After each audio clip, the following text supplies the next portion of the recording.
What up, guys? Starting a little bit late today because I didn't play Path of Exile for like last 8 years or 7 years or something like that. I started playing it a couple days ago and I played it super late on Sunday, so here we are. That's the reason why there wasn't a lot of videos on weekend either, I'm not gonna lie. I mean, I always make excuses for not making content, but I was like, the last 2 days on weekend I was just playing Path of Exile. Well, I guess I was out for the on Saturday too, but on Sunday I was just playing all day Path of Exile. But yeah, what's up everybody?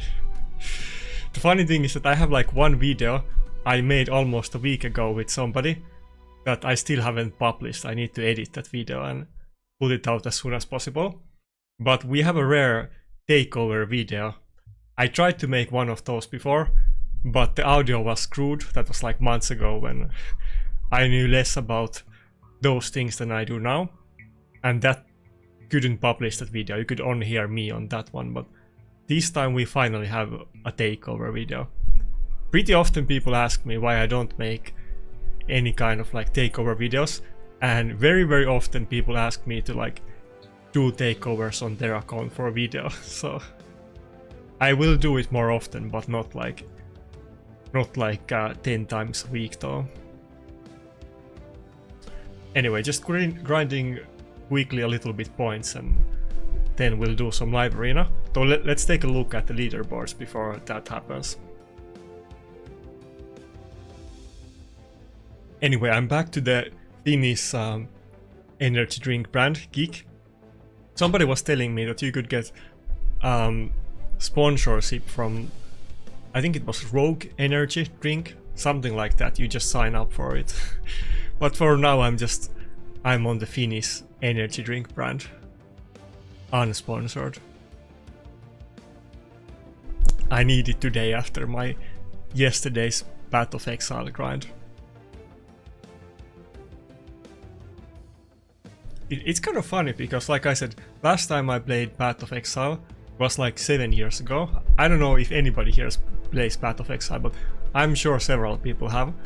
But it was like Harbinger League, and that was like 7 years ago. And the game is pretty much the same still. I mean, there's lots of new additions to it, but all of the like basic mechanics worked back then, and I guess they didn't really change them. So it's kind of easy to get back into the game, even though like all of the new stuff I have to like Google up every time I meet some mechanic.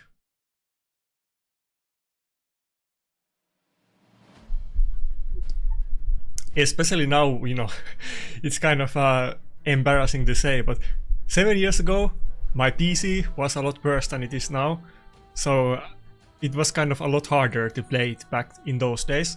There was some kind of third-party application that could like, you could choose specific particle effects and stuff you wanted to turn off. That wasn't like a thing that you can do in the in-game UI, and the only way I was really able to do Path of Exile was using that app and disabling like half of the particle effects in the game, especially if you played some kind of ranger builds like I used to, and the screen was just full of different effects.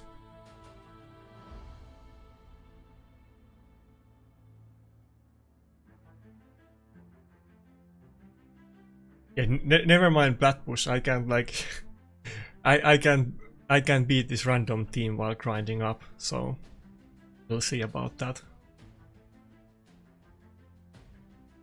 I was just playing on somebody's account maybe Friday or Thursday. Not the one that I did for a video, but another takeover. And you know, Alas is super strong.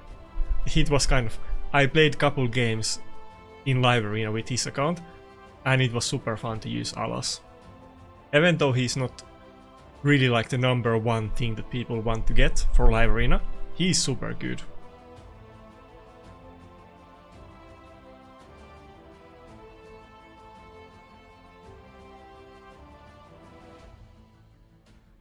Okay, can I just auto out of the rest of these.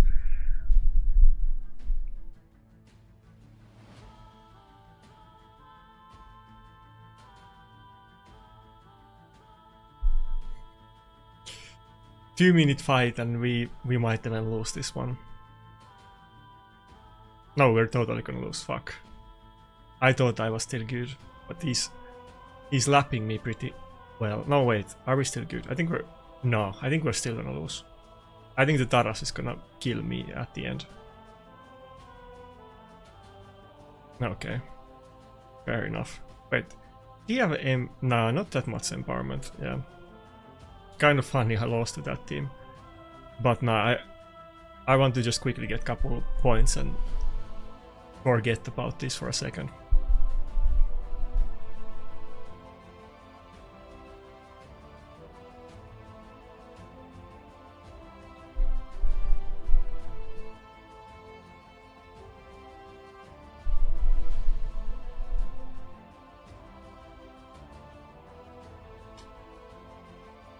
I guess I can't turn my brain off even for just couple gold 5 battles. I need to manual these, like even at the start I just wasted the nuke on the stone skin. It's kind of different than back in the day, because when Tranda offense was meta in Classic Arena, you could just auto like every team, especially when the mechanics were maybe... They changed Tranda AI at one point, probably most people don't know or remember at this point, but Tranda AI used to be way better than it is, and then they changed it. But regardless of that, you could just... The game was much simpler back in those days, and you autoed everything, but now you need to like stop the auto at least at the start of every battle to see if they have how much stone skin and who goes first and so on. But you pretty much have to manual like half of the battles. I'm not saying it's a bad thing, but some people, of course, if you have really good setups, you're still gonna auto it. So it makes the battles a little bit slower.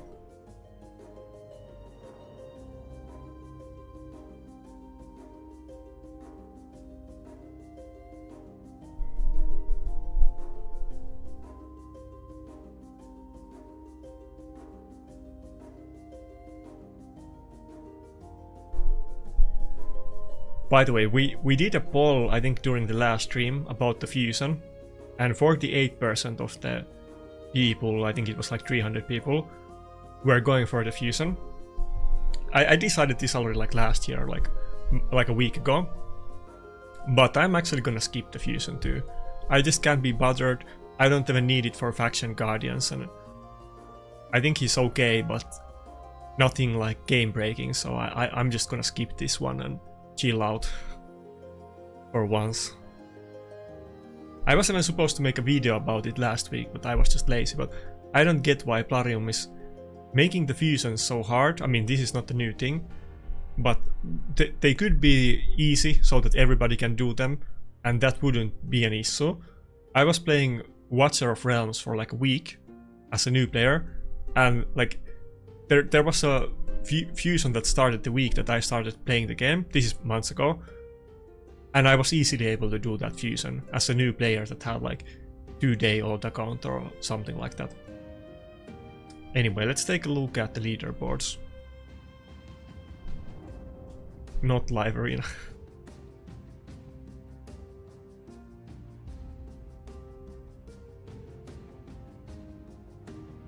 Wait, what? Okay, it was bugging out big time. Damn. +4 primals are pretty scary. Also, I'm kind of surprised that Infinite has R-base sub. I don't think R-base really gets used very often in Classic Arena, even though R-base is super good, but usually it's like the only good primal that doesn't really get used in Classic Arena defense at all, even though it's used a lot in Live Arena.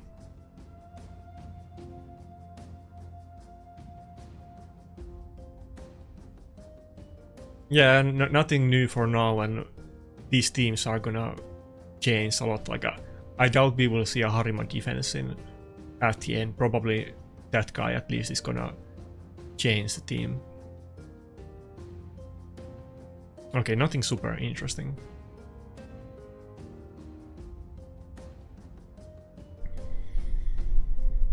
Let's see how my fast Wukong and Mikage will do today. Fast in kind of quote marks, but I have 388 Mikage, which is the fastest I've ever had anybody.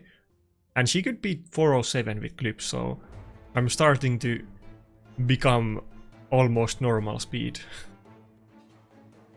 Slowly, no, not yet, but I'll catch up to most people at some point. 5-piece protection set with accessories is kind of changing the game a lot.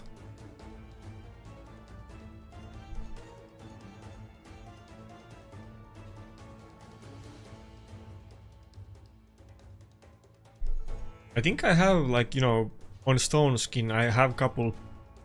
I think I have a penta speed on Stone Skin and a couple other pentas or pseudo pentas for like nukers and so on. But yeah, I have seen like people with like multiple penta speed protection items. It can be kind of crazy. Ukko. Don't see Ukko very often. Ukko used to be actually meta in Classic Arena Defense at one point. By meta I mean like actually meta, not just by, you know, used by me and other free-to-play and low spenders, but it was actually used by queued accounts too. In Sunset, of course. Yeah, I will go with this. We don't need the UDK, obviously. He doesn't have... He only can pick nukers and he doesn't even have Siphi. And that's just because of the polymorph. Okay, now I'm actually thinking, should I go with UDK? For the Wukong. Could go with Nakarada too. Maybe Nakarada would be... Let's go with Nakarada, but Wukong could totally just polymorph my nuker and he could kill it through that with the init A2, and he's probably just gonna ban like my Narses so that I have only one nuker. Probably he's not gonna do that now since I picked Nakarada, but if I didn't, I think he would have just banned my Narses.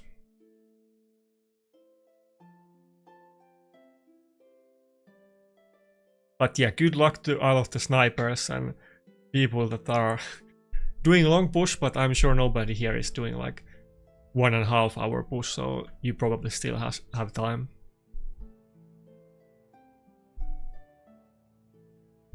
It kind of goes back and forth, but it's kind of a recent change that it went from like 2 to 3 hour pushes from the top players to much smaller ones. You don't really need to go for that super long anymore.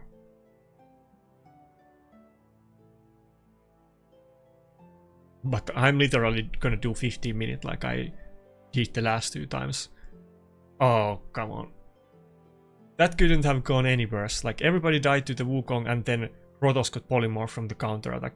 If Rotos didn't die, we would have still lost though, so not like it mattered. But okay, kind of unfortunate. We lost to the 4.8k guy, so... My Wukong doesn't do that when I use him because they always have Harima. I'm kind of afraid to use Nuke Wukong because of that, because I basically can never pick it until they have done 2 picks. Or I mean I can, but if they pick Harima and then they have like Lockout or Armans, it's an instant loss.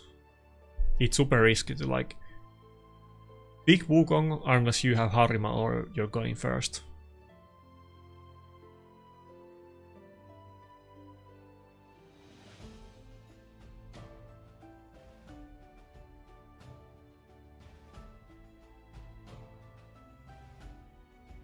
Well, it doesn't look like we're tearing up so far, but it's the first fight. At least we're getting the same guy again.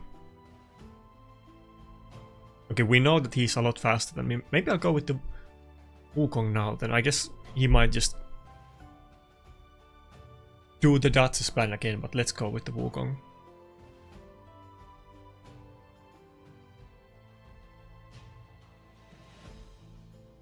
Issue is that he's not using Sifi, so it's not gonna get boost like you get from her, but maybe it's enough to cut in.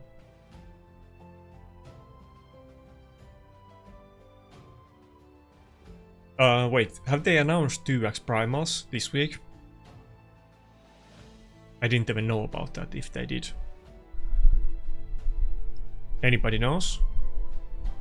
But I'm kind of itching to that, like both Prism and Primal shards. I still have my virginity intact in those. Haven't bought any, but I am kind of, you know, not opposed to buying some primals anymore. Like let's say that I get lucky and I get like 1 or 2 good or decent primals. I probably wouldn't buy any more afterwards, but I really need to get something right now. But the thing is that I could buy 1,000 primal shards and it would cost like a car, and it's not even guaranteed that I'm gonna get a single useful one. Okay, this time we got him with the Wukong.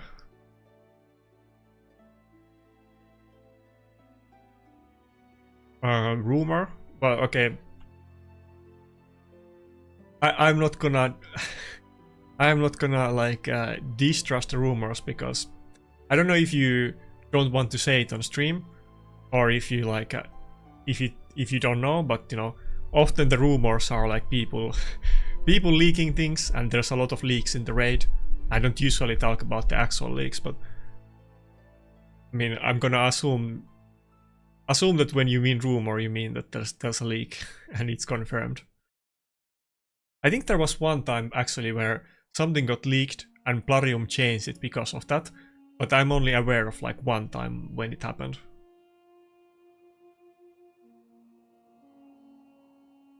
But like everybody doesn't know, but lots of people are aware that there's a lot of leaks and Plarium is not really able to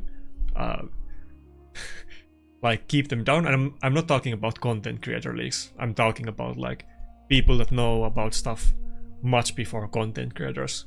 If there's some new update, like any update, we're gonna hear about it like 2 hours before. Not too much long before you guys.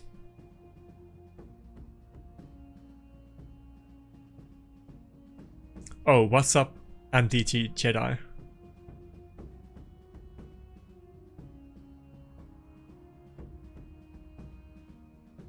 Are you gonna push for plat?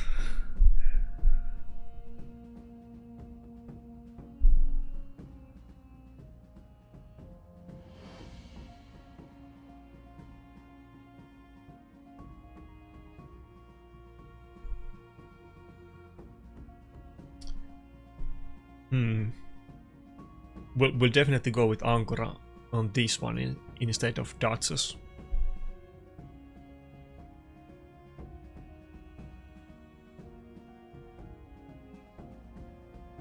By the way, I'm curious, do you guys, like, just as like random question from chat, do you guys hear about leaks?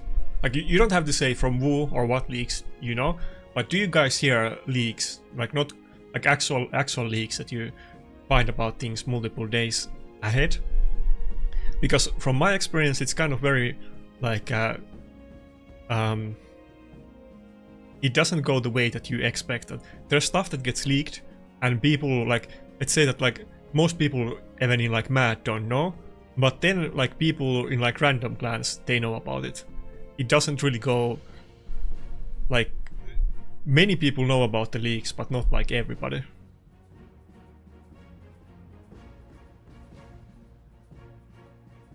Yeah, I will go with this.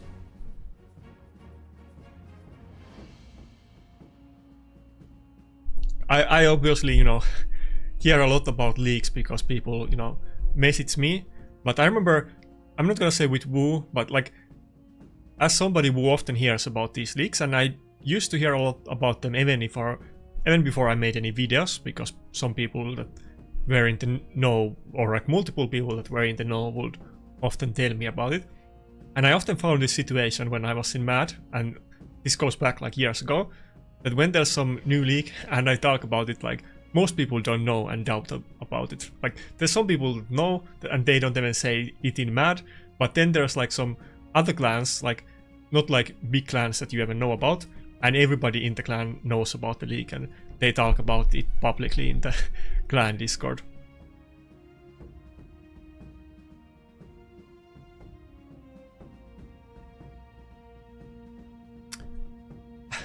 What do you mean, Dabby? Like he told about things like couple hours earlier, or what do you mean? I remember there was one time not too long ago when like I think Noob released some information maybe like 1 hour too early. Something like that. It wasn't that big deal, but obviously annoying to other people that are waiting to it, but you know, mistakes happen. And then I think it was either Cyril or Banana Jam, but one of them like said that this can't happen again, and there was some penalty if he does it again, but I forgot what it was. And I think that's some rule for all of the content creators now, that if you do it once, you like get away with it, but on the second time I think you got temporary ban or some kind of penalty. I forgot what the penalty was.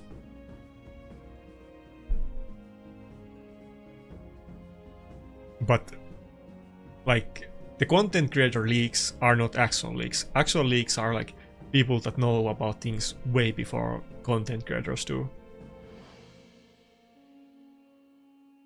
You would think that we are in the know, but we don't know anything. Like I heard something from somebody, like it kind of depends, you know, there's like of course like leaks about like upcoming events, and those you're not gonna usually know too much beforehand because Plarium generally doesn't plan them ahead unless it's the guaranteed champion events. Actually, that was the one event. I don't remember which one. I think it was the A-Lil guaranteed champion event. That one was leaked maybe like 2 months before it was supposed to happen, and they delayed it because of the leak. But then there's some other leaks like about upcoming updates and upcoming champions. Sometimes they get leaked like way, like months and months before it happens, and content creators don't find out about anything like that until like the day before or the same day that we get new champions.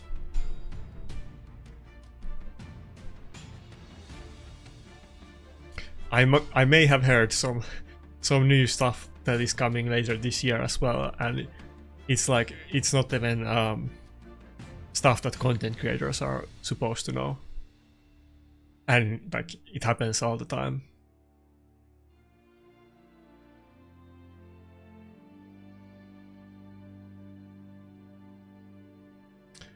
Oh, really?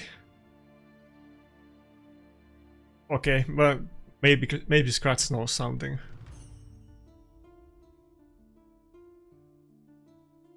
I'm not gonna speak about that.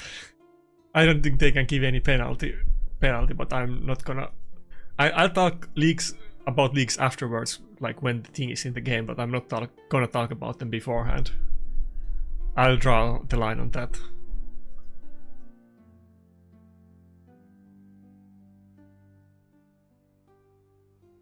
Let's go with Rotos and UDK instead of Narses. What's up, Devon? There used to be a YouTube content creator called Devon that I used to watch like years ago, and he got banned from YouTube, so sucks.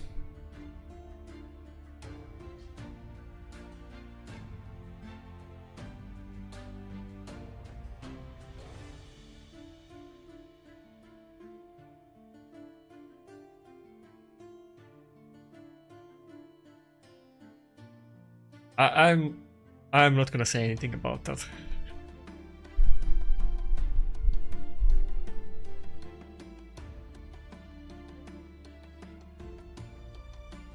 Kinishak ban? I think, yeah, Kinishak. We have the Angora, so Tormin is not that bad, especially... That's a weird ban. it's almost good for us that we only have one nuker, because it's not gonna get any CC from Tormin now. And the other one could have gotten CC'd, but now we have Armans to do other stuff.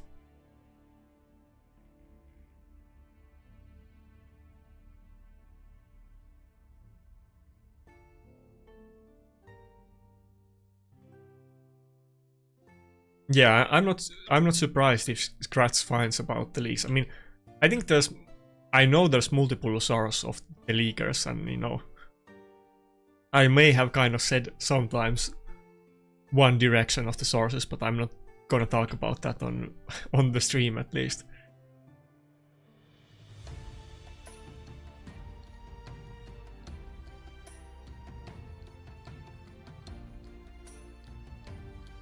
I think it's good. I think it would be kind of 200 IQ move if Plarium is leaking stuff on purpose and pretending that they don't do it. Because that's kind of how it feels.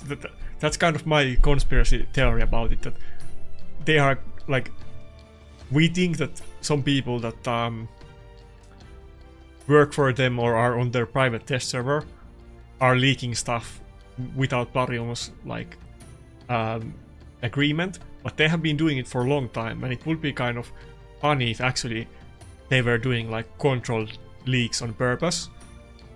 Because the leaks are so consistent that it almost seems that way. Because it's also multiple sources leaking it. It's not just one source of leaks.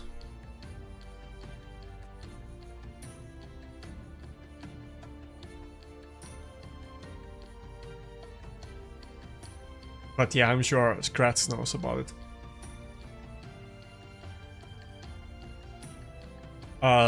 I don't know when the update is coming now, and Helicat is definitely not meta. Helicat can be very good situationally, but I have cried about this many times because I'm a Helicat enjoyer. I should definitely do updated live arena tier list, by the way, but so many of the meta champions right now totally counter Helicat, and it would be fine if they have like one champion in their team that counters him and you ban it. But there's so many of the meta champions, like everybody with buff strip or block buff debuffs kind of screws Helicat, or that ignore block damage, and oftentimes, even if you save Helicat as your last pick, they are gonna have like 2 or 3 champions that do those things, because multiple of the most popular and strongest champions do them. So he's good situationally, but definitely not meta. He's almost never usable, but if he's usable, he's very good.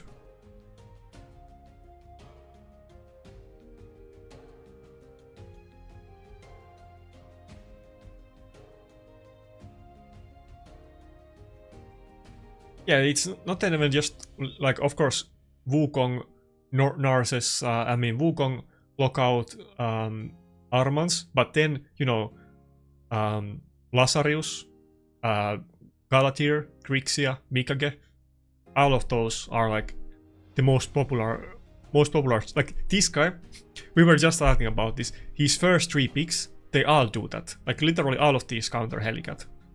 So, and this guy doesn't even have like, you know, insane account, because if he had insane account, then we will see something like Lazarus, Galatir, Grixia among his first 3 picks.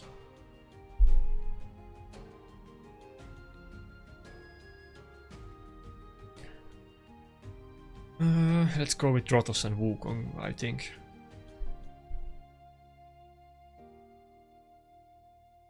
Yeah, Helicat is great against Ukraine duo, for sure. I used to... I have spoken about this so many times that it gets a little bit, you know, maybe repetitive for some people, but like during the Taras and Maritska meta, I was always crying about them, and I was always using Helicat against Taras and Maritska teams, and then, you know, big whales used to, like my clan members would get mad at me when I'm using Helicat, and then I always said that if people want to make deal with me that they don't use Ukraine duo, then I can stop using Helicat, and nobody ever took that deal for obvious reasons. Even though I used to get roasted very hard for using Helicat and people were super mad. Oh, I think Wukong is the lowest HP. I kind of made a mistake here. I don't think I changed his build. I don't think he has high HP anymore. That would look kind of silly if he's protected. Okay, never mind. Maybe I changed something about it. Good.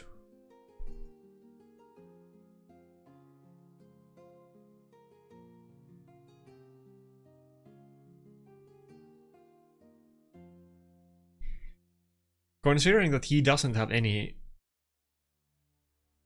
revivers, I think I can do this. I just need to stay alive for a little bit. Surely I can do this with Necret protection.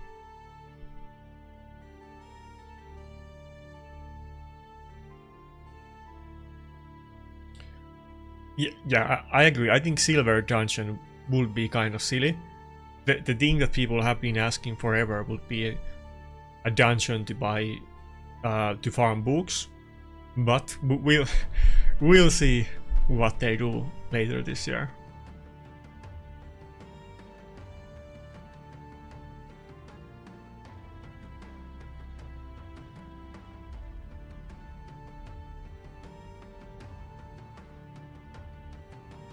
Yeah, I mean, you know, especially if you're content creator. I'm not gonna say who, but I was talking about this with, you know, some like bigger content creators, let's say. I don't want to say how big because then you're instantly gonna know. But you know, everybody gets hate. It doesn't matter how much like people like you, but you know, if you make videos, you're also gonna get hate. So like, I mean, you don't have to take it like, you shouldn't take that too seriously. If some people are super angry at you, it doesn't really mean anything if you have like big volume of people that know about you. But yeah, so I understand why people would be frustrated about my tactics.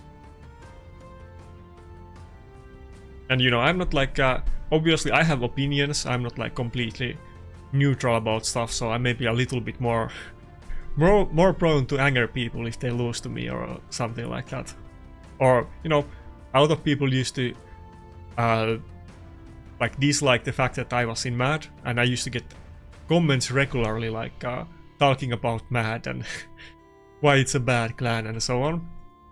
And I was kind of, you know, sitting on that thing that I was both criticizing some things on the MAD, and then I was also defending MAD on many issues.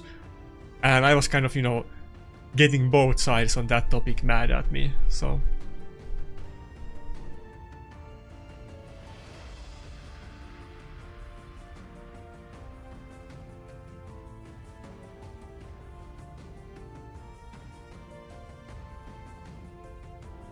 Yeah, I mean, I agree. I mean, I'm not like, you know, trying to be super, like, completely neutral nice guy, but not that I'm like super antagonistic or anything like that, but even if you're super neutral nice guy, I'm not gonna say woo, but even if you're like that, you're still gonna get hate, so might as well just, you know, be the way I am normally. I'm not really trying to be extra nice about, or like, not nice, but you know, I'm not avoiding controversial topics, let's say. Like, for instance, if I make videos about cheating, that's obviously gonna make some people mad. And I literally started my channel making videos about cheating in this game. But if I was, you know, trying to be friendly with literally everybody, I shouldn't do videos about that. Do I have to pick UDK? I think I have to pick... No, let's pick Ankara.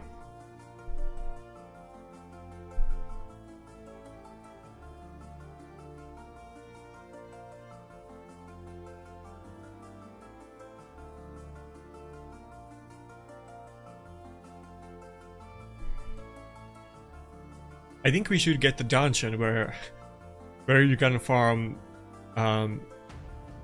like soul stones or tokens for them, but I mean like something that is daily farmable, not Iron Twins, but very doubtful of course that they would ever do something like that.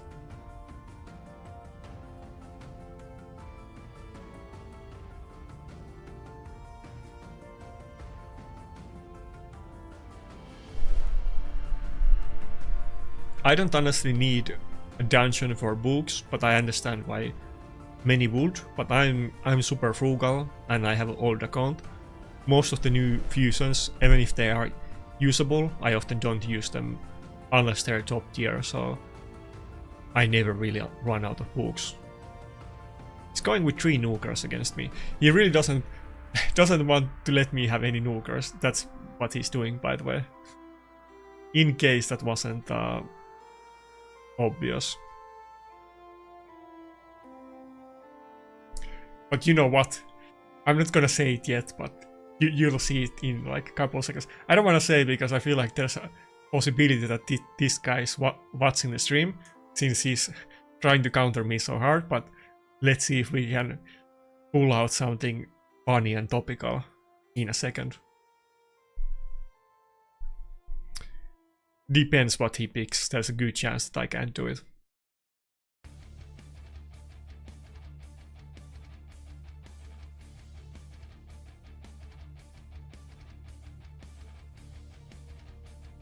Okay, he's really thinking about the picks.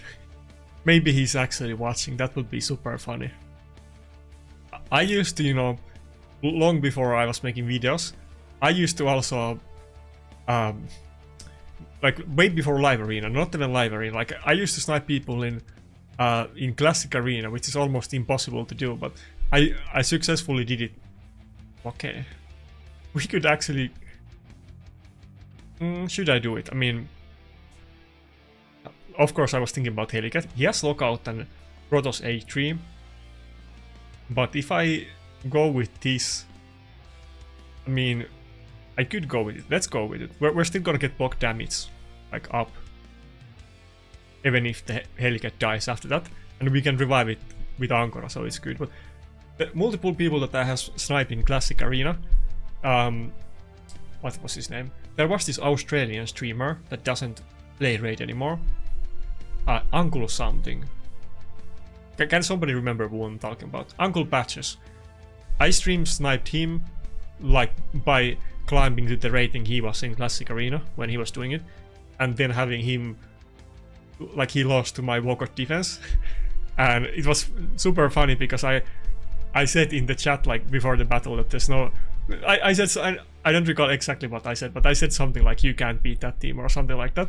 And I did the same thing with T-Swift like years ago. And then when he realized that like I was the guy who like taunted him to attack my team, he instantly banned me from his stream. So that was kind of funny.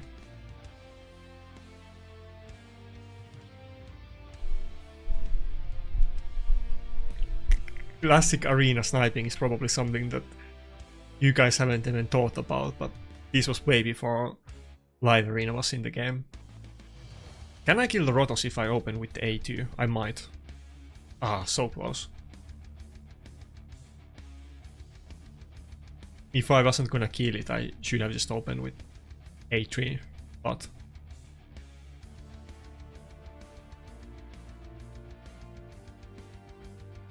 Dude, I used to be more trolly back in the day when I wasn't making content. I don't know, I feel like people cared more about the game and arena back in those days. So it was also, you know, the game was kind of more prone to some trolling and memeing, but I haven't really been doing that a lot lately. I used to change my name every other week in during the like Platinum Arena reset. And multiple times people got triggered by that. Like the reason why Panda, for instance, hates me is because I changed my name to Hell Hades is better than Panda. And then I was like rank 18 and Panda was like rank 19. And he saw my name and he got super mad about it. There was multiple of these instances that I did back in the day. Very random thing, not super like, you know, big deals, but people got mad about it. I did the same to Hell Hades too, when Hell Hades was pushing Plat in 1 week, and there was big drama when T-Swift took his name, when he changed it, I think, for Risk Tournament or something like that. And then I pushed Plat with, my name was Hell Hades Nuts, and Hell Hades attacked me and lost to my defense, but he didn't make a video about it. I was so bummed because I was 100% sure, this was before I was making videos, I was 100% sure he said that he was gonna push plat on the next reset, and then he did, and he lost to my defense with that name. I was like 100% sure he's gonna make a video about it and I'm gonna be on the video, but he didn't make a video about it. I was super bummed about that.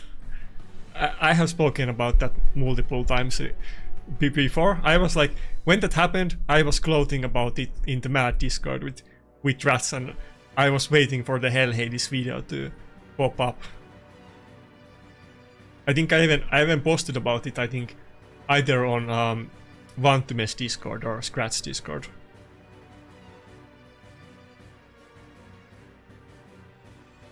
But yeah, nothing super serious, just some funny times. The thing with the Hell Hades nuts is that like, I think it was my idea to do something about the names. I was in ANSI back in those days, but somebody else came up with using the Hell Hades nuts name. Like, the idea was to have some kind of name in regards to the like recent drama between Peace Feast and Hell Hades.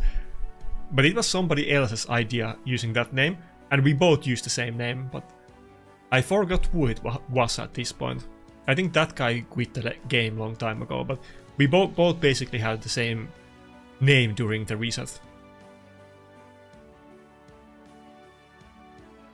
He used to be a very active player in the official Discord, but I can't remember his name.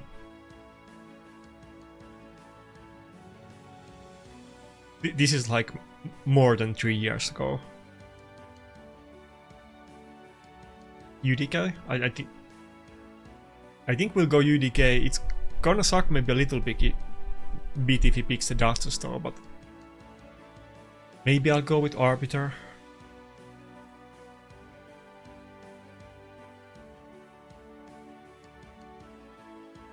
Oh, there's a lot of chat that I didn't see, my bad. Tag me if there's something that I really need to see.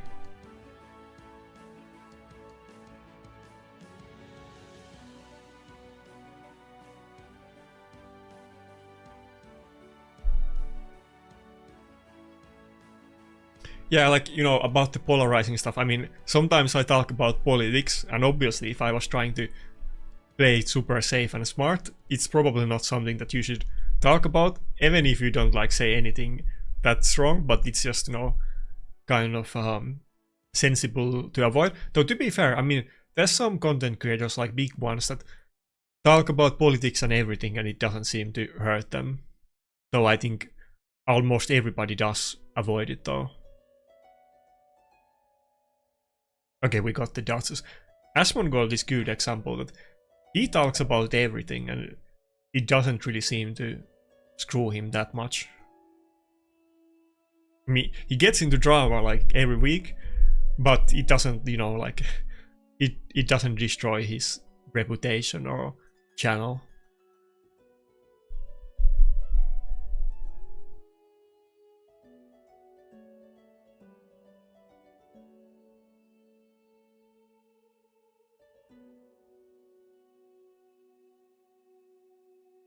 I would definitely want to push a bit earlier rather than late, but it's not an option right now. But like I've been saying for the entire year, it's just one good pull. Like, if you just pull one good primal champion, your defense can go from very crap to top tier. I mean, Grixia or Galatir, for instance, would do it. But even if you're kind of fast, something like Lazarus could be pretty good.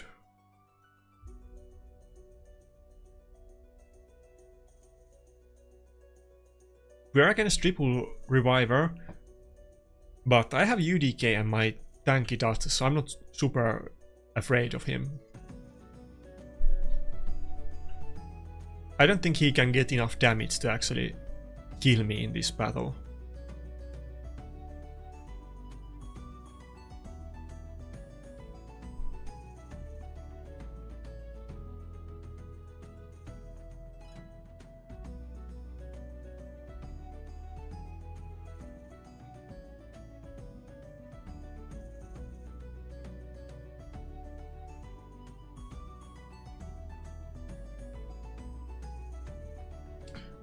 By the way, here's a weird question. Maybe nobody cares about it, or maybe you guys have strong opinions about it. But I have, like, you know, I didn't do any collabs with anybody until that like that long time ago, kind of recently. But if you look at, like, in the last couple months, I have been doing several of them. Is there somebody that you would want me to make video that I haven't done yet? I think people like Drock and Cruisen, I'm probably gonna make, you know, a lot of videos with them regardless, but is there anybody else?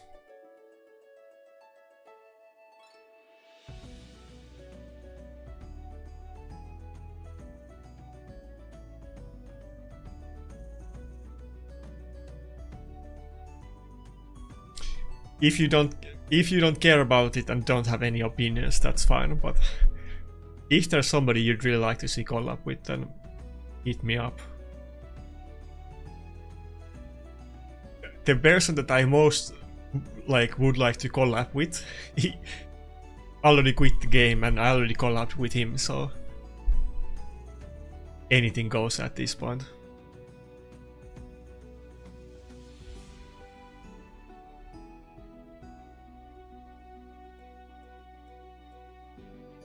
Dude, yeah, I'm definitely gonna do videos with Drock. When I did, how many videos? I think we have done maybe like 3 videos now together, maybe 4, but I think at least 3. The first time I did a video with him, or I think we did 2 videos in a row. We did like one for my channel and one for his channel, and it took like, we were like talking in Discord for 4 hours or something like that. And during that discussion, I mean, I was saying to him that we could do like videos every time there's buffs or nerfs to champions, because we have pretty good, you know, obviously we both play arena and know the same things, so we were pretty much finishing our sentences when I think the video that we made for his channel was about like maybe like top 20 underrated arena champions or something like that, like top 20 champions that you wanted to highlight for arena or something like that. Maybe it was top 20 best live arena champions, and we both had like different champions that we chose, and yeah, we were pretty much like, somebody says something and then the other one finishes the sentence. It was pretty good synergy, so we could definitely do anything arena related with Drock.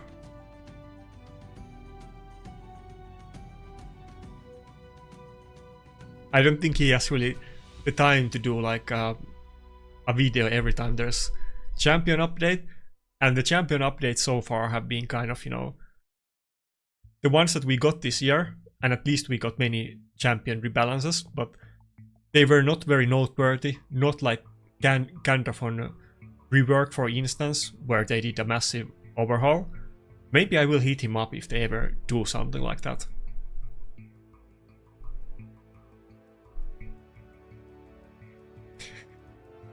Yeah, I don't think those 2 are gonna happen. Especially one of them. I definitely wouldn't do it with one of them. You can guess who, but it's probably not the one that you would instantly think about.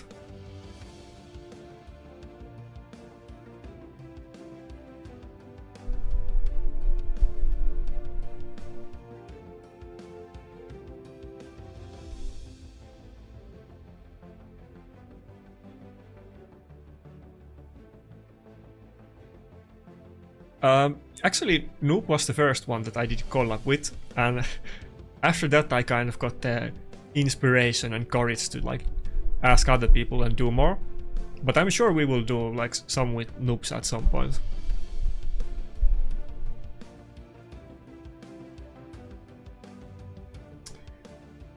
I wouldn't say beef. I guess it's a little bit beef. If you haven't heard about it, like, wait, let me pick.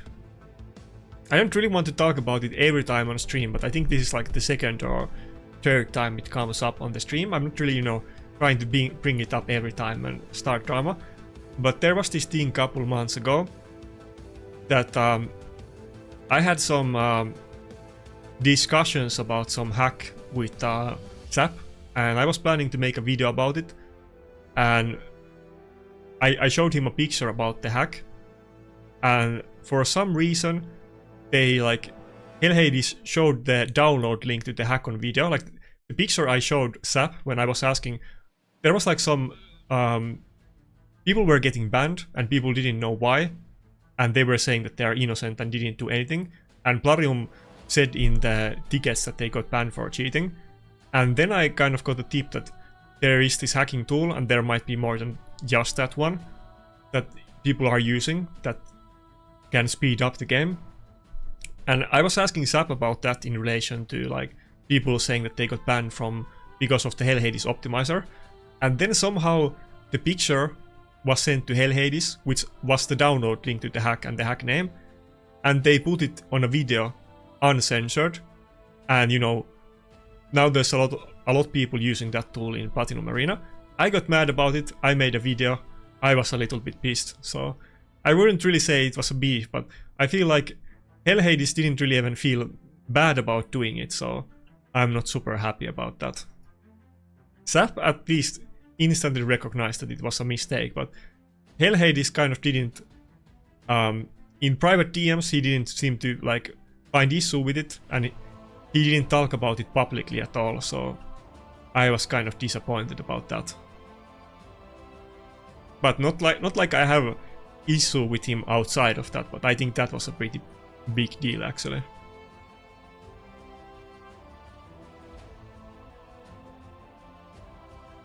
As far as I know, he didn't publicly address it. But I could be wrong.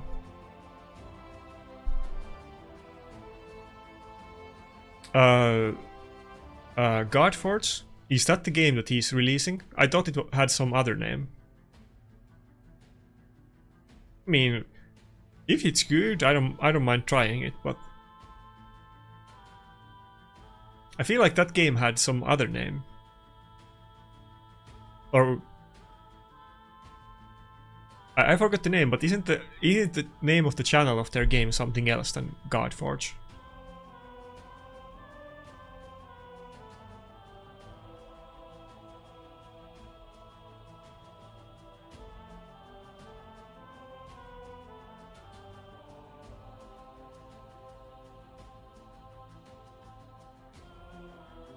Yeah, Faithless. Yeah, exactly. Is there something that I'm misunderstanding here? Okay, I screwed this one up. Maybe if I did the A2 on Rotos, I maybe could have won it. But yeah, it's not like, you know, it's not that kind of crutch. I mean, I wouldn't mind playing their game if it's good or anything like that, but I was super shocked that Hellhades would do that on video, and I feel like he's obviously not like dumb. I think there's no way that he accidentally showed it on video without understanding the consequences, and that's why I'm mad, because it doesn't really seem like he feels bad about it, and I think he knows exactly what he did. So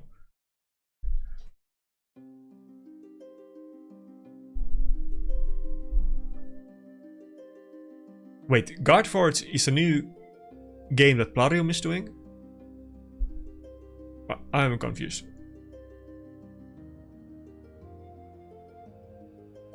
Oh, okay. Faithless is the... Okay. Sure. I mean, but when is that even gonna be released? It might be like from years from now. I feel like it takes super long time to make games.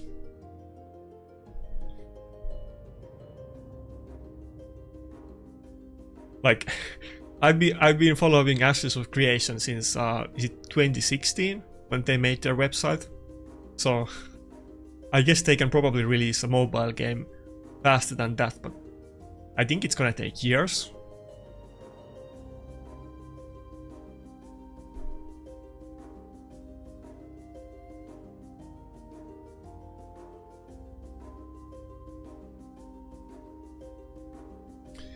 What's up, Biohack? Are you gonna push this time? Because I feel like you were on the last Platinum stream too, and you didn't even push. If you're awake, you might as well push for Plat.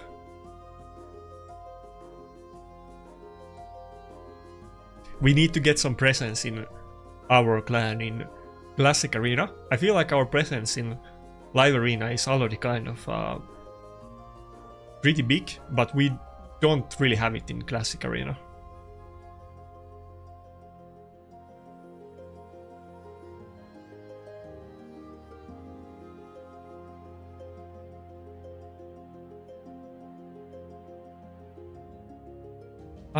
I could totally make a video with Smiley. Like, I don't talk with him every day, but I have, you know, when I started making videos, Smiley was giving me a lot of advice, and, you know, obviously I'm very friendly with him. He just doesn't really make a lot of PvP content, so I don't know if he even does collabs. I'm sure he does, but I don't think he does a lot of collabs either.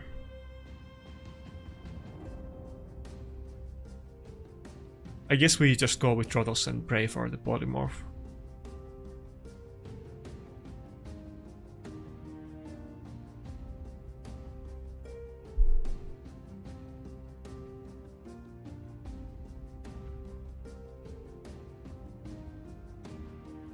By the way, Biohack, I think we're gonna have some like really good teams for seeds. I don't know if I want to say it on video, but I was just playing on one of our clanmates' account, and he has, you know, pretty sick account too, and he can make some really good seeds teams. I think we have a couple kind of hidden dragons inside the clan. I'm probably like in the bottom third of our seeds defense teams, let's put it that way. Obviously there are some people that I have better team, but I think most people have better seeds team than I do, and there's a couple of accounts that have really good teams.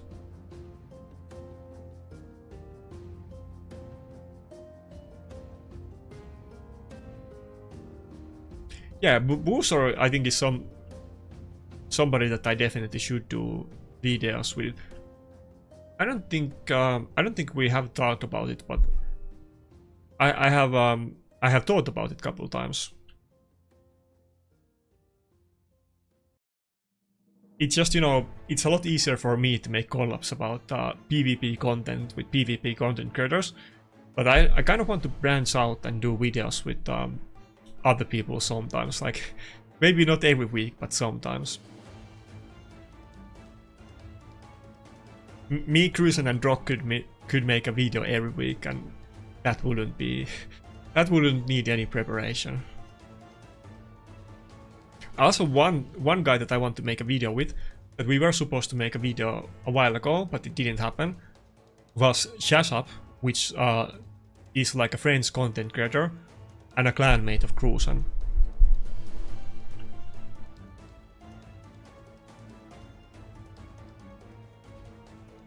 Okay, let's see what we get from the Enfeeble.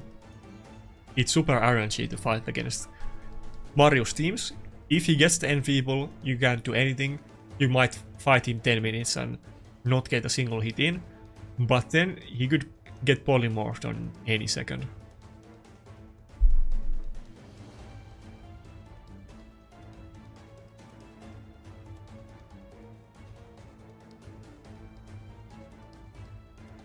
Yeah, I mean, Boozor definitely could be...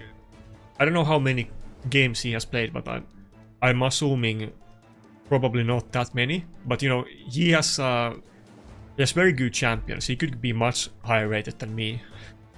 It's not the way that you think. Like, he definitely could be higher ranked than me in Live Arena.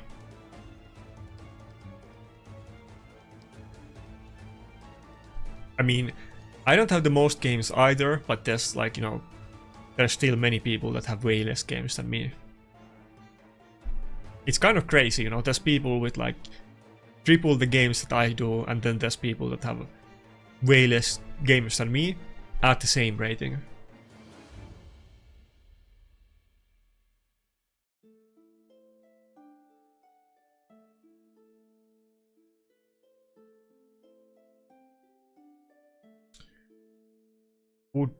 Yeah, I think we need to go for Harima. I think we have this, but it's still kind of Okay, very good.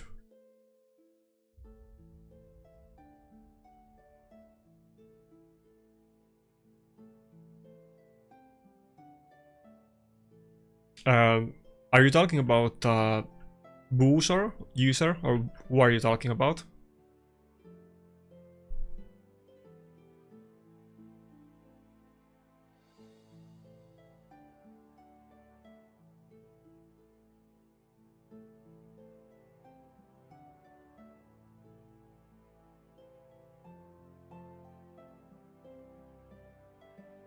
Yeah, maybe he's not super happy about that, but I think wait, we actually have a pretty good win streak. What? This would have been better on video than live arena stream, you know. I was kind of half-assing these battles and focusing on chatting, but okay, we got a decent win streak. How many is that? 7, okay, not that big. I think I had 7 win streak on my second last video too, to be fair, but yeah, I have 4,500 battles, which is insane amount, but when you look, there's many other people with even more than me.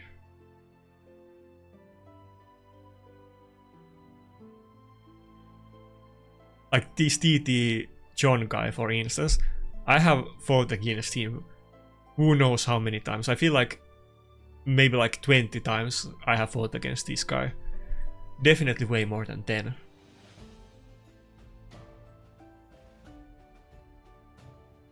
Why did I think picking Duchess against Harima was a good idea? Okay, very simple reason, and I pretty much always or very often do that.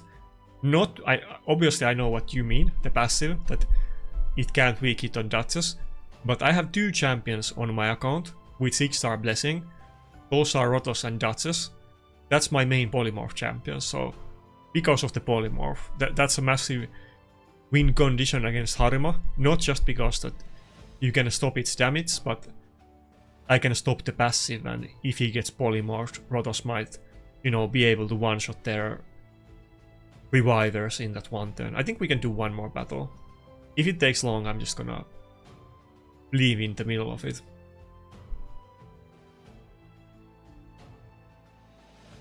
Yeah, in description of all of my videos, there's gonna be my optimizer. There's also some good stuff on my Discord. If you go to the useful information channel, there's the best calculator in the game for PvP that is super, like, not widely known. You should definitely check that out if you haven't. I have made a video about it, I often talk about it on stream, but it's on the same level as the Hell Hades optimizer. It does very different things, and it's for PvP, but let's say that it's like the version of Hell Hades optimizer for PvP. It's the best thing out there.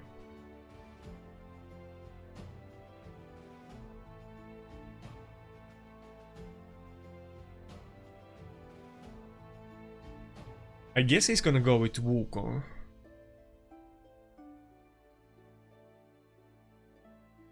I think we'll see Wukong and UDK picks. No? Okay, Gizma can lock out. Duchess and Rotos. I think that's a pretty no-brainer. I don't think I have anything else that I should think about here.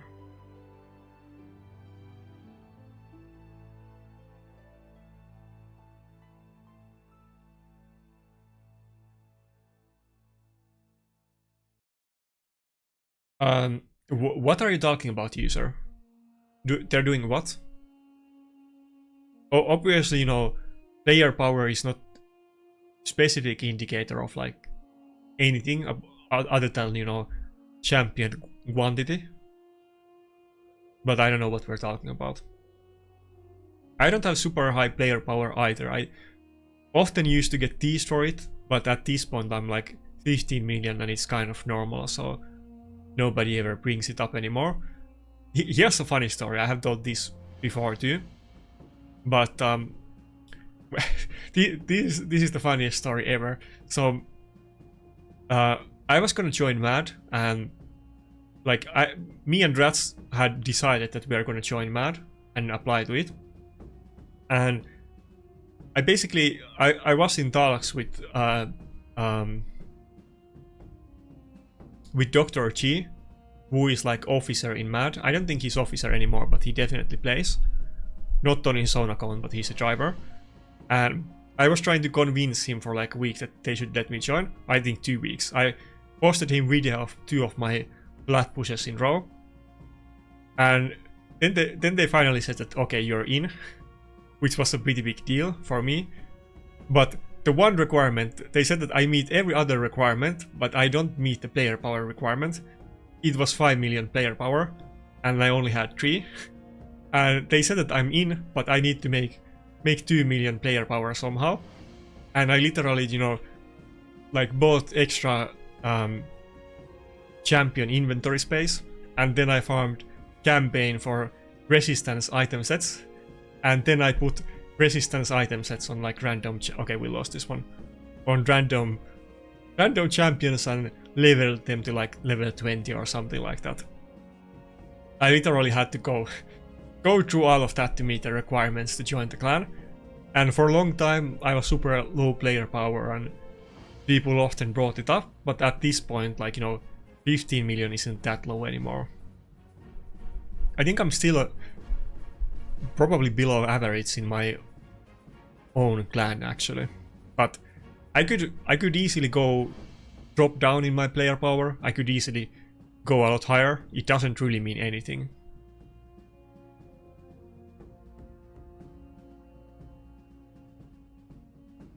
Obviously, you know, older accounts are generally gonna have more player power, but somebody could have like 20 million player power and have like 10 times better account than somebody with 50 million.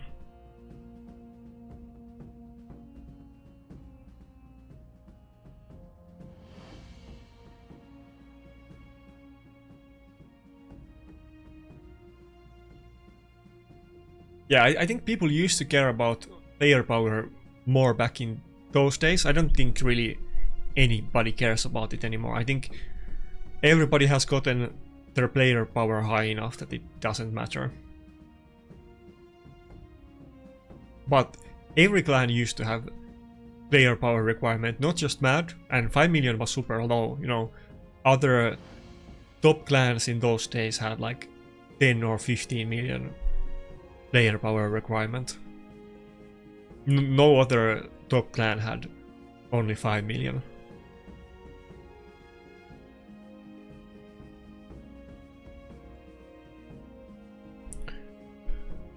What are we gonna meet here? Like Lazarus and Georgid, maybe?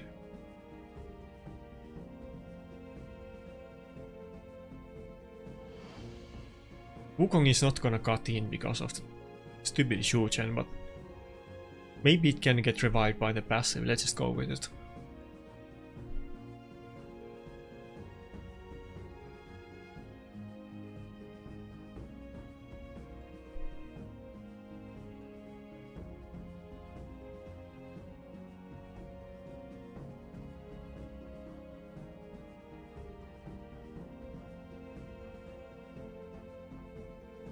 Yeah, but I mean, Timo could be like half of the player power if he wanted. The reason he's that high is because he has so many champions in his champion pool that are leveled and geared. And I'm sure he, like, you know, like buffs it up on purpose for the clan to look better and get the rank 1 spot on leaderboards and stuff like that, but it doesn't really matter. I mean, obviously his account is good, but it's not because of the player power. If I really wanted to, I mean, I could totally get 40-50 million player power. It would take some time and effort to buy all of the champions slots and rank up many champions and put gear on everybody, but it's not really like achievement. It's just some. It just takes some time and silver. Okay. No chance. Anyway, we have like 20 minutes left, so it's too late to do live arena in the first place. Okay. We had a good win streak, so we deserve a little bit loss streak after that. Let's take a look at the leaderboards and see what we got today. Not live arena. Oh, what? I'm actually gotten a couple wins in defense. The thing is that this is kind of issue with me that I used to have pretty good defense most of the time. Right now my defense is actually pretty bad. But outside of the top teams, it still does get wins, and sometimes it hurts me that I get pushed too high too early, because I can get like a couple wins, but if I'm too high I'm never gonna get a win, and I'm gonna get attacked a lot, so... But okay, even with those defense wins, we're still barely in plat, so I guess it's going up a lot.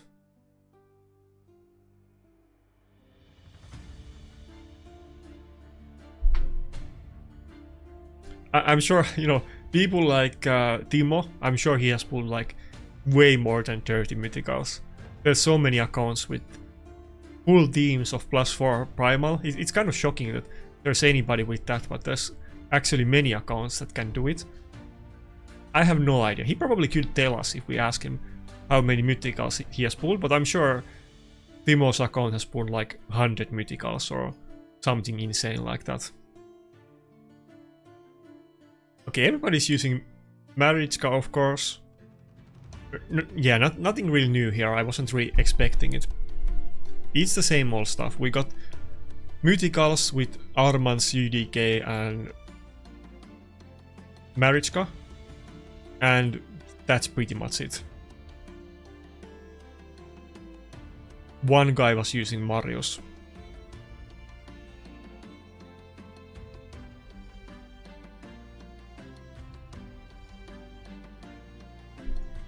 Yeah, I hope I could get some of these champions. Siegfried is good, but I feel like I wouldn't be able to make most out of him, because his passive works a bit differently than other mythicals. I would be kind of super happy and super sad if I got Siegfried as my first pull, but obviously it's one of the best picks, so I probably would get a lot of hate for it, kind of like when I pulled Acrisia. If it was a nuker, I would rather have somebody like Nice or Lazarus as my first mythical, even though Siegfried, as you can see, is very good and popular, but I'm not fast. I don't think I could utilize him as good as some other people. The lockout hurts him more than the other ones. I kind of want to get Nice. He would be very cool.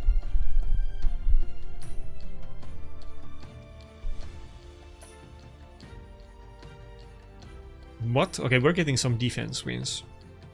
It's still too early, like 18 minutes. If I do too well, I'm gonna get like top 50 and drop down.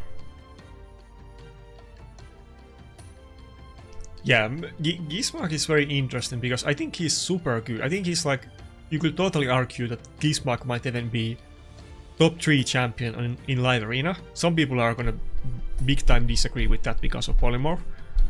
But he's super good in class. I think if there's no polymorph, I would say that Gismark is the best champion in live arena.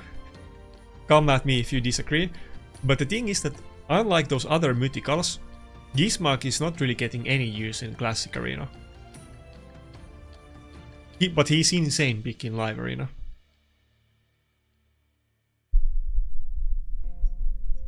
But yeah, if I could choose, my first 2 mythicals would definitely be either Galatir or Grixia as the first one, and then a Nuker as the second one. It could be like, I think Lazarus or Nice would be Lazarus or Nice would be nice.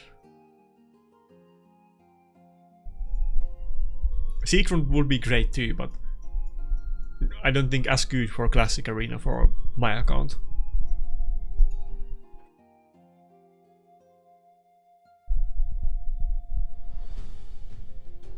Okay, I think it's time to do or die. Let's see how we do today. Good luck for everybody else that might be pushing right now. Do I want to hit this one? If I get polymorphed, it might be a long battle. Okay. First battle we can lose, it doesn't matter.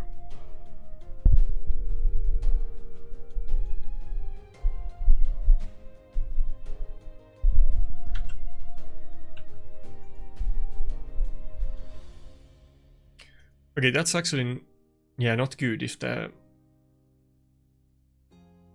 I need to save A2. Killing everybody right now would be a mistake.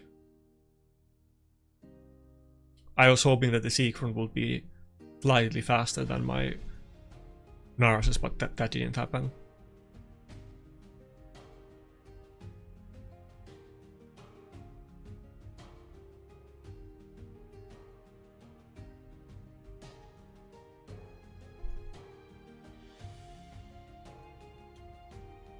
Anyway, I think last time on Bloodstream, I was, I mean, it went kind of fine, but I was looking at the chat way too much. I was kind of surprised I was able to do that well, honestly, when I was talking with the chat the entire time, but this time I'm gonna look the game a little bit more and manual the battles. We lost one battle in offense last time, not the biggest deals, but we shouldn't get any losses.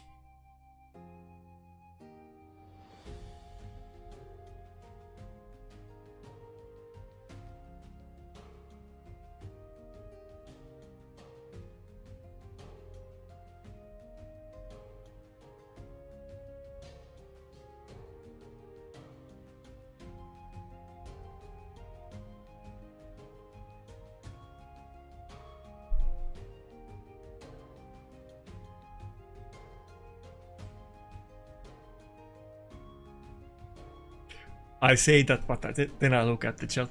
Why do I like Nice? He does a little bit of everything. I mean, he's HP scaling nuker, which is very... Being HP scaling nuker is a very big bonus, especially for somebody like me who cares about tankiness and isn't fast.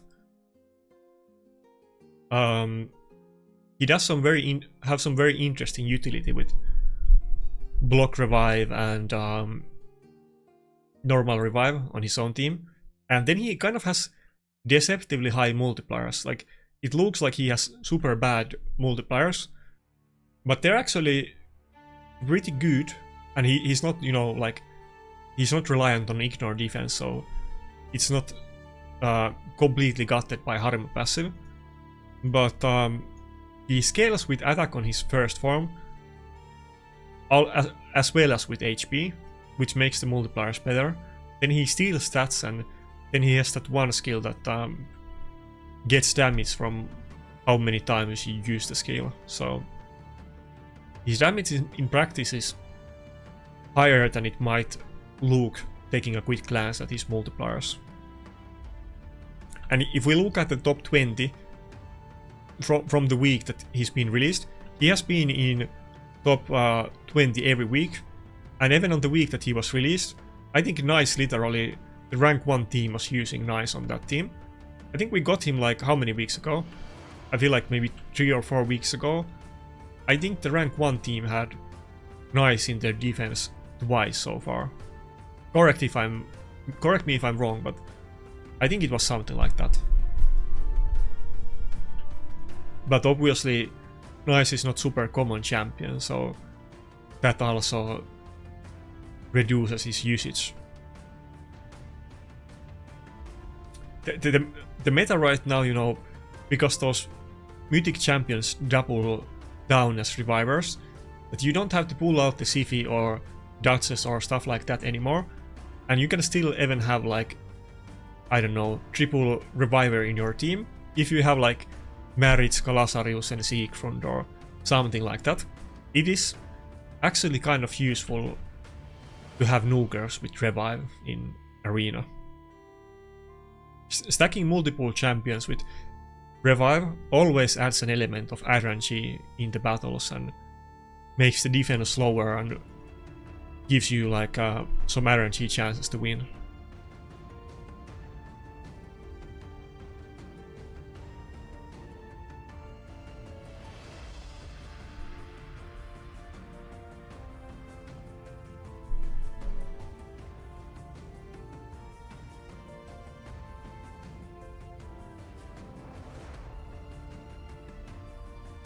Like now, I think I'm safe, but Lazarus could do a revive, though he's on the wrong form. But it is kind of risky that there is many revivers in the team, especially when they're mythics and they can switch forms.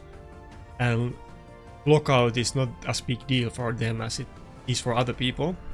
Like against me, when people attack me, they're very often using lockout.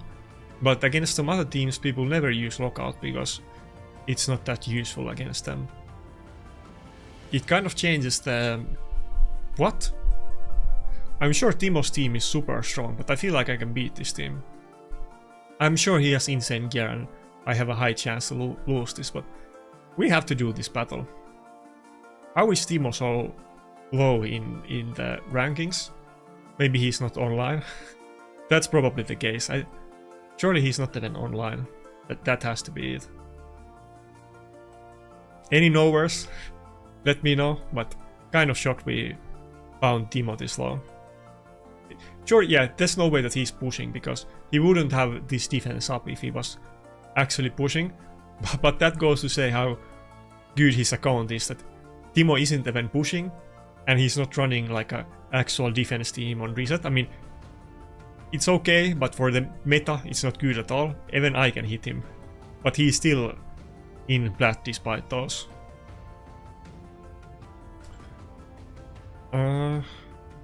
So far, so good. Rank 150. But there's 10 minutes left, so we could definitely get too high today and then finish out of platinum in the end.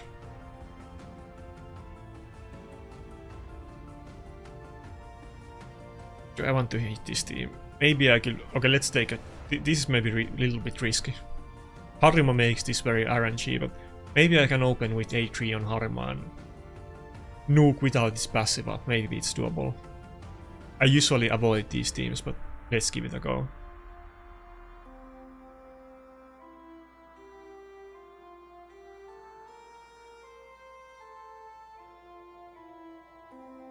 Damn. Even though he didn't have that many buffs up, and he procced the reaction on my Narcissus, the Tara's AoE nuke actually still hit very hard.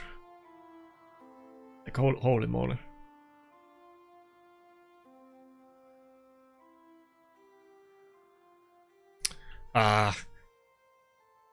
Arman's got polymorphed, like 2 out of 2 turns he got polymorphed.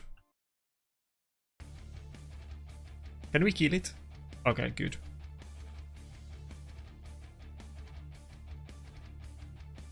Arman's OP, what can I say? Even if he's getting polymorphed every time, he still totally carried the battle. But it's a double-edged sword, and that's also what makes my defense so crappy in this meta. It's so much harder to do a go second defense team than it used to be. Almost hit a clanmate. Did I hit the other ones? No, okay. I was gonna hit this DTC team, but not only is he a cluster mate, but he's literally a clanmate. I'm hyper focusing on, you know, finding teams, and I might easily miss the name of somebody. Okay, Pandapot. That name I didn't miss. SP25. In case somebody in the chat doesn't know this, so when you meet these SP accounts with numbers, it's kind of like a half joke, but it's literally like, you know, true, is that they are all owned by the leader of SP, Panda. And I guess he's just doing it to show his I don't know, prestige, or his I don't know what you call that, but he actually owns like 30 accounts or some ungodly amount of accounts, and basically most members in his second clan are just his own alts, and he has many people driving on his accounts and so on. And every time, you know, some top account quits the game, not every time, but very often, some top account quits the game and Panda just yoinks and buys all of those accounts and make his clan and collection stronger.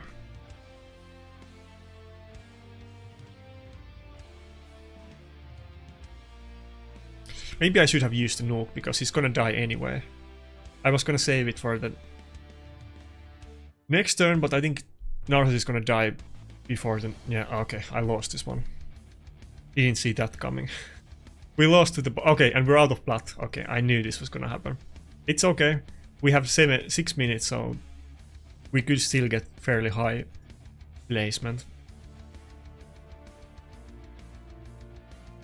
This might even be better than not losing, because we might get attacked a lot less because of that. As long as I can find some wins.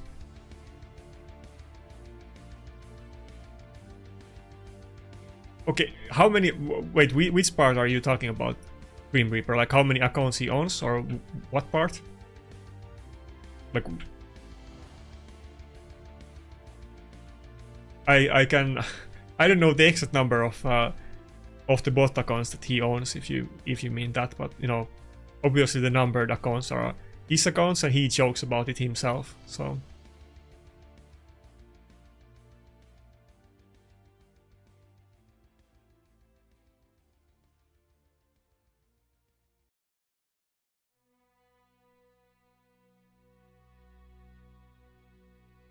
People used to always make a big deal about it in MAD when one member quits and then somebody in the enemy clans buys the account. But obviously it happens. It goes both ways. Sometimes people in MAD bought viewed accounts in the other clans, but people were specifically, you know, trying to sell accounts by discount and waiting time to sell them so that they could sell it to clanmates instead of Panda or somebody else.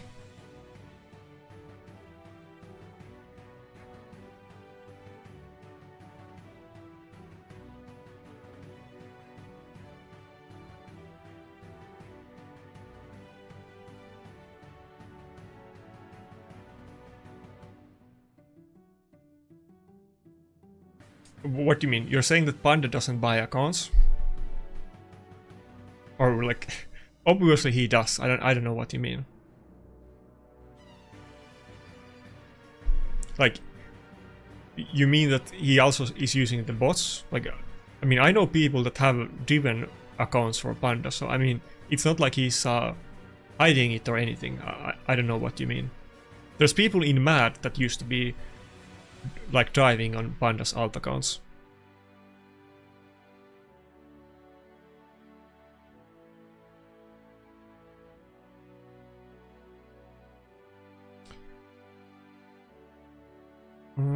Who do we... Yeah, let's get the Harma.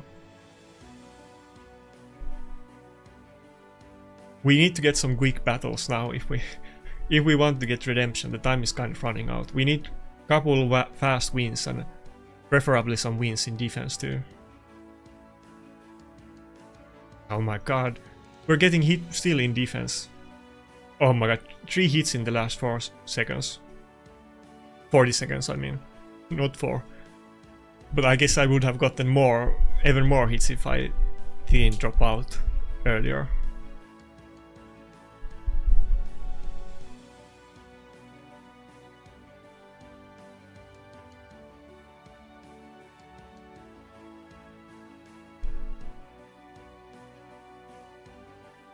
I mean, there's a lot of, you know, rich people in the game. He's not the only one.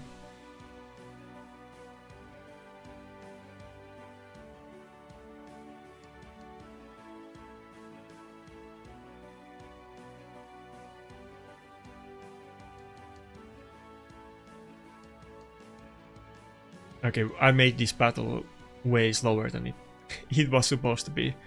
That was a big mistake.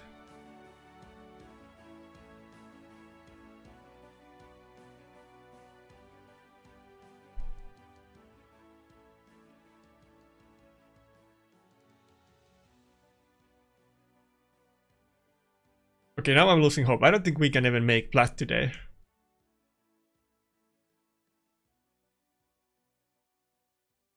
This team doesn't look strong at all, and we lost to it. 40 points out of plat, so I know 30, yeah. Okay, we're out for today, it happens. Maybe if I get like 5 defense wins and an offense win, it's technically possible, but I guess we missed it today. Happens.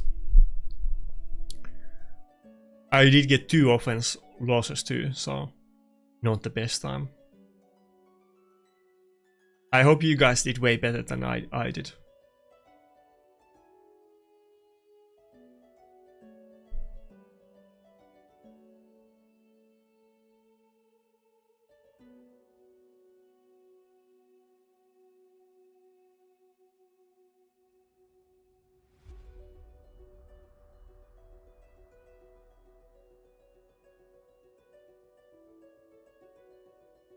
Okay, let's take a look at the leaderboards and my defense log after this battle. If anybody has the top 20 leaderboards, then send it to me. I'm always begging for it at the end of the stream.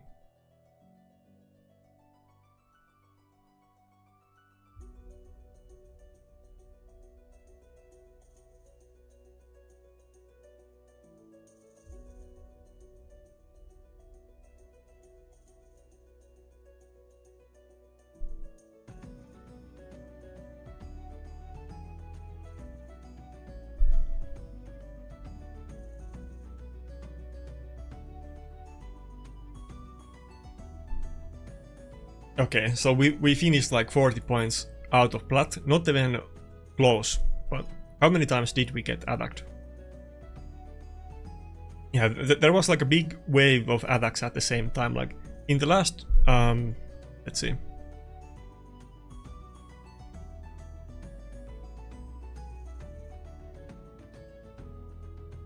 Okay, so we got 15 attacks in 18 minutes, or more like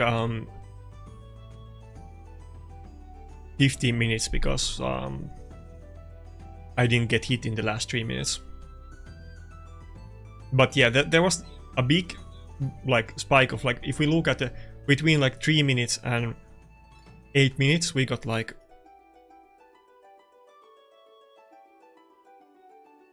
we got like 12 attacks in 4 minutes, and it's like in the last 7 minutes of 3 set, and that was kind of, you know, the reason why I was not pushing earlier, why even when there was like 20 minutes left, I was still AFKing and waiting for it. I guess I should have done, I think we did 17-minute push. Maybe it was too much because in the last 7 minutes we still got that many attacks. But happens, I'm not really expecting to do super well these days, so it is what it is. Okay, let's see if I can procure the leaderboard. Where do I have my Discord tab?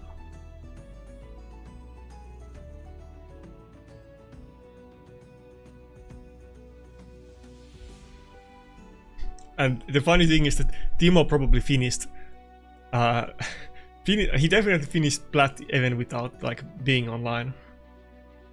Who might have it? Actually, let's see if somebody posted it on my Discord. I wish Rats will still play. Rats would post it to me every time. If not for anything else, I want Rats to play Raid again so that he can give me the top 20 leaderboard picture.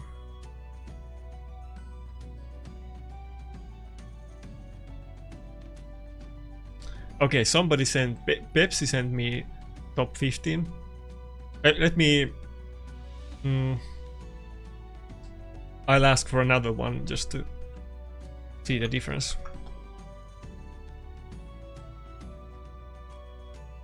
I always have to bug out like either MAD or IPR to get it. Okay, so here's what we got. It looks like Reform 1, who is like a driver in MAD. I don't even know which account is that. Is that the Infinite account? I guess not.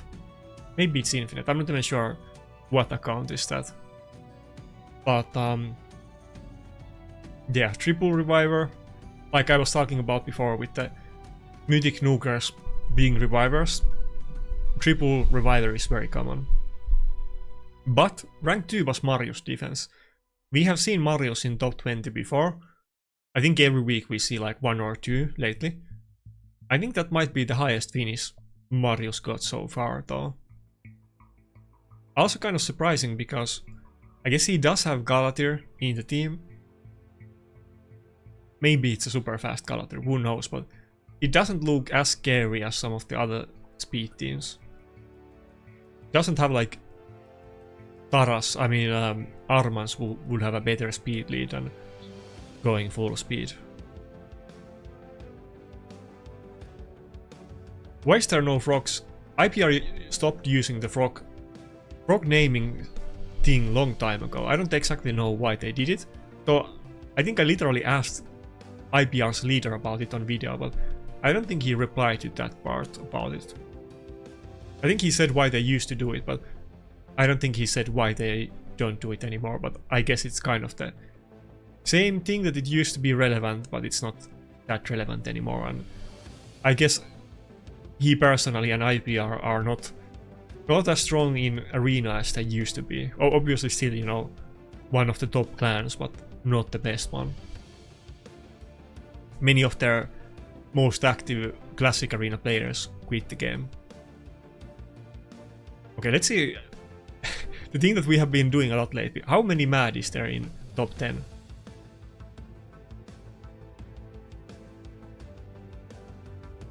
Okay, so 6 seems kind of normal these days. Not like bad or good.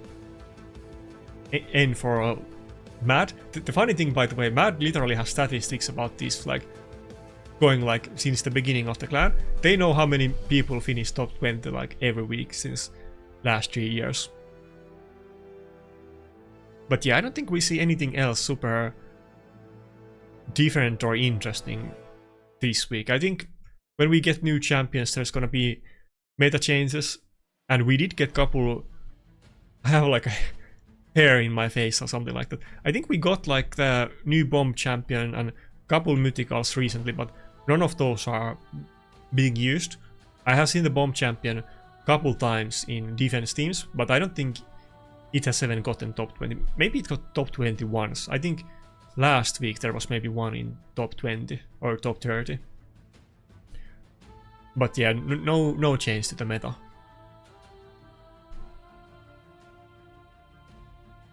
Yeah, IPR used to be a lot better. Like, their main issue is just that they have less active players than they used to. But obviously they are the biggest whales in the game, so they could, like, CVC, Hydra class, they destroy everybody out there. But yeah, crats for everybody that got plat today. It wasn't me, so not good. Why not do like 5-minute push? I have done it. I could do it. I have a video. One of the earliest videos on my account was 6-minute plat push, and I got rank 21. I could totally do it. Maybe I should do a super short next time. I think maybe 10 minutes might be a very smart move to try next week. But even if I do like the perfect timing, it's not like I'm gonna be in top 10 or anything like that, but I should do 10 minutes next week. I would kind of, you know, do rather a longer push just for the stream, but yeah, 20 minutes or anything like that is way too long for me. And yeah, good night for Travis and everybody else who might be pushing plat at 4 AM. Sucks. How far am I in the Marius missions? I'm not super proud of this, but I'm not very far.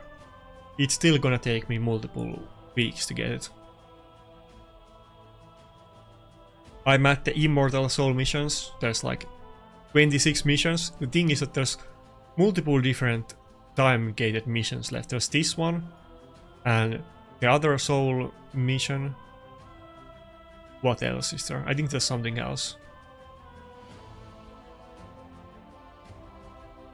Yeah, there's 3 missions to gain Hydra loot that are gonna time gate you.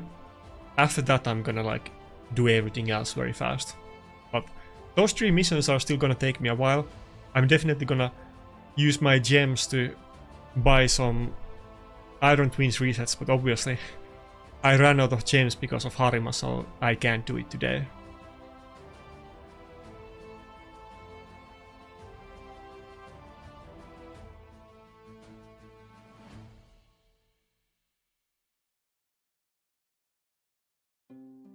But yeah, I know free-to-play players were able to do it like months ago or something like that at this point, but... Oh, Angkor, I think we're gonna buy that soul actually. Right? Yeah, I'm totally gonna buy it. I could, you know, maybe not buy it because it's not gonna be that big deal. Yeah, I can buy those. It's not gonna be that big deal until I get 6-star soul on her, and if I'm gonna go Narses next, which I am, maybe I don't even need to buy it. 4-star soul is not gonna make any difference, and maybe I'll change my mind and need it for something else. Because it's gonna be like, you know, 8 months maybe when I get my next 6-star after Narses, so I'm sure I will get Ankara multiple times in that.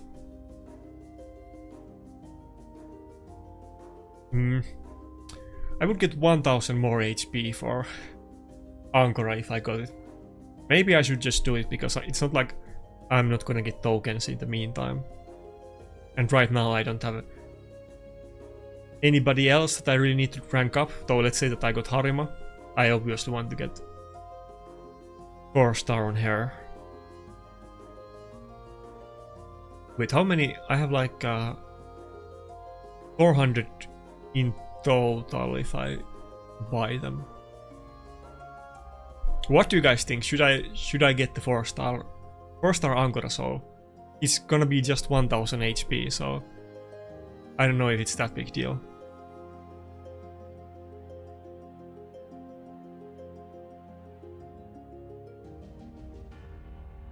Maybe I'll just get it. I mean, probably I'm still gonna go for Ankara 6-star eventually.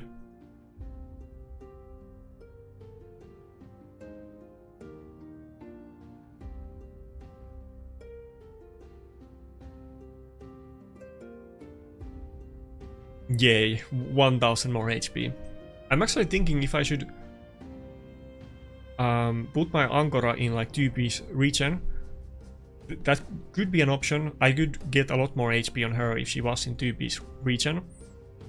But I think I'm gonna do that build on Maud when I get her, and I'm gonna keep Ankara in Frostbite. She doesn't have any self-heal though, so it could be kind of useful, but with just the heal from Immortal, it's not like it's that big deal, so... Yeah, Marius obviously, but if I have like 100 tokens right now, I think I'm probably still gonna have enough by the time that I get there, so... I mean, 3-star soul is gonna be 100, so I'm definitely gonna have like 1 to 3 I'm gonna have enough tokens, and by the time that I got him in 3-star soul, I think I'll probably have farmed another 300 tier 1 tokens. The tier 2 is kind of the bigger issue.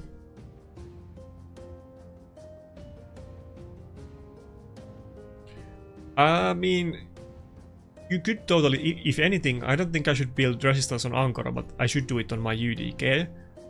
Like a little bit more than this, but I think generally, if you don't go for a good amount of resistance, then going for a small amount is not that useful. You kind of need to have a lot of it to be actually relevant. Like, if you're not gonna resist like lockout or stuff like that, then why even have it? Obviously, there's gonna be champions like Grixia or Galatir that might be built very fast or tanky and not full accuracy. So maybe if you went like 700 resistance, it could sometimes work against them, but that still requires a very big like investment. But one champion where I think you should build resistance on is UDK. Not really to resist lockout or anything like that, but to resist Wukong. That is kind of important. I should build more on my UDK. I have both of them in Frostbite instead.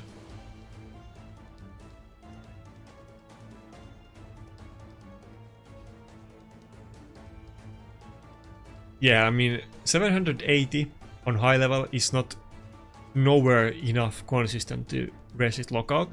Even 900 is not, you know, consistent. It's kind of consistent, but not if they have accuracy investment, then it's not a big deal.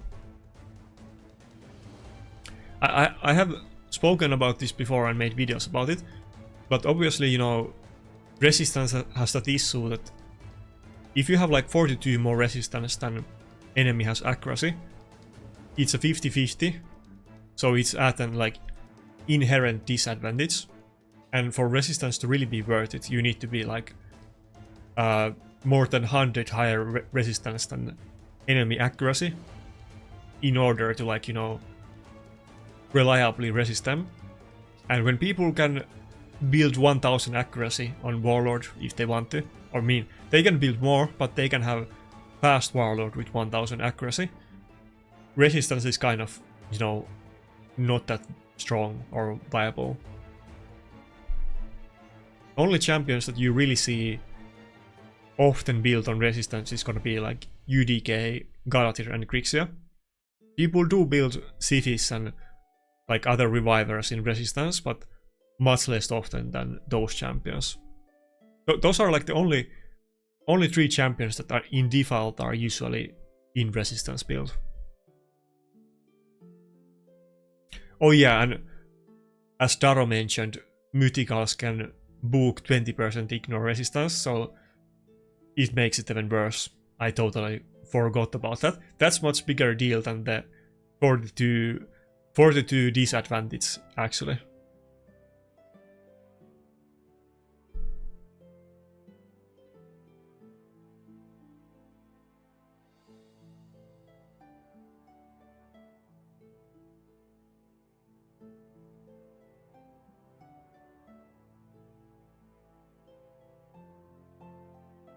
Okay, let's see. Let's see what Finnish people got today. Chilling a little bit here, but if you don't know, obviously I have a Discord. Well, not obviously, but I do have a Discord these days, and we do have a channel that dedicated for Plat finishes.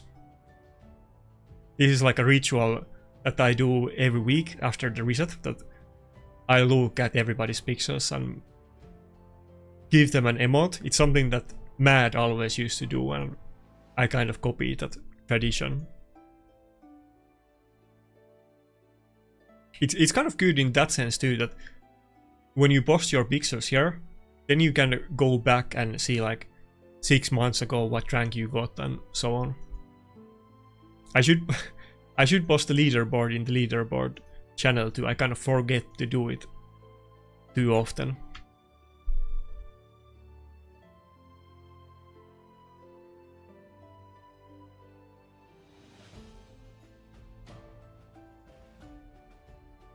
Okay, I think that's what we got today. Oh, somebody already gave Signature a rank. Was he the highest finisher? No. Block from Aspie got top 30. But I think Signature was the highest rank in my clan today.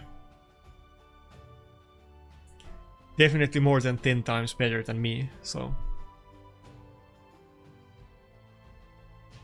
What's the highest Plat finish in the chat? Did anybody get better than rank 38?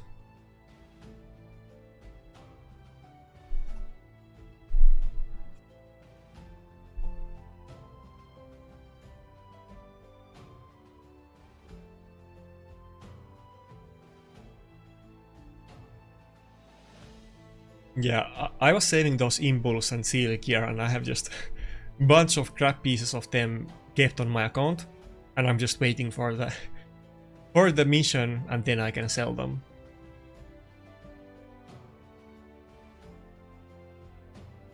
No, Sluten, we're gonna end the stream. Like, I'm not gonna do super long stream today. I didn't stream last Friday, but I'll save that for the next Friday TM, but I'm gonna end the stream like in a second.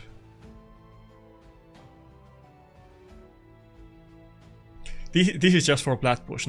We're not today doing like takeovers or talking about politics. I'll say that for Friday stream.